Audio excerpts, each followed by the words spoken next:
Um código que já dura mais de 2 décadas e que estabelece regras para a relação de consumo.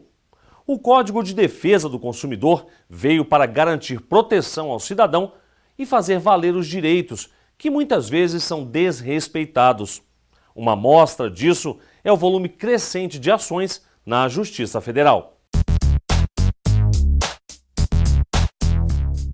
Comprar, comprar e comprar. O mundo é movido por consumo. Com promoções é difícil resistir.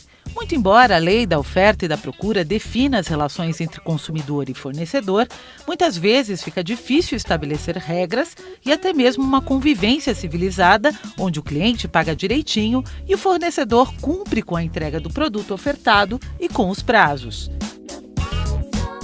No Brasil, o Código de Defesa do Consumidor chegou há 25 anos, em 11 de setembro de 1990. A Lei 8.078 estabelece a boa-fé como princípio fundamental das relações de consumo. Na verdade, o Código ele veio pregar a harmonia na relação de consumo, ou seja, ele veio equiparar o consumidor, pessoa física, na mesma condição de igualdade com o fornecedor. Após um cenário de recessão da década de 80, a defesa do consumidor foi levada para a Assembleia Constituinte de 1988 por força do engajamento de vários setores da sociedade. Foi criado, então, o Conselho Nacional de Defesa do Consumidor, do qual faziam parte PROCONs estaduais, a Ordem dos Advogados do Brasil, a Confederação da Indústria, o Ministério da Justiça e muitas outras entidades governamentais. Com a Constituição Federal, a chamada Constituição Cidadã de 1988, a proteção do consumidor consagrou-se como direito fundamental e princípio da ordem econômica. Na Constituição de 88, já é previsto nela um artigo que o Estado faz a gestão do direito do consumidor, que ele patrocina o direito do consumidor. Entre os benefícios trazidos com o Código está o artigo 49, que permite ao consumidor, por exemplo, desistir de uma compra e solicitar a devolução no prazo de 7 dias. As vendas online também devem seguir as mesmas regras.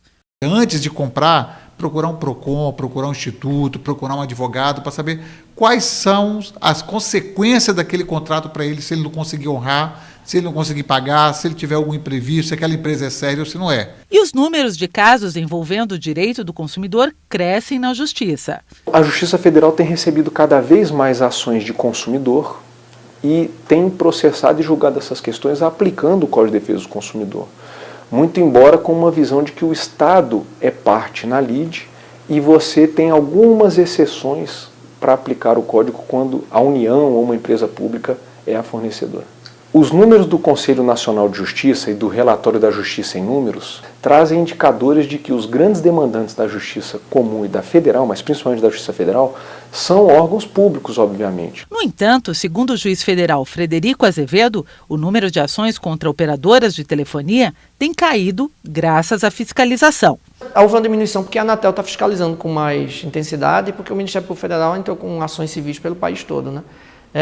Ela às vezes vendia vendia dentro de uma capacidade maior do que o sistema delas aguentava. Aí fazia com que isso ocorreu em várias partes do país. O sistema travava e a gente não conseguia falar outro celular. Período bem recente, isso aí pipocaram ações judiciais no país. Aconteceu uma evolução muito grande do consumidor, mas a contrapartida dos fornecedores não é na mesma proporção. As empresas ainda insistem em desrespeitar o Código do Consumidor.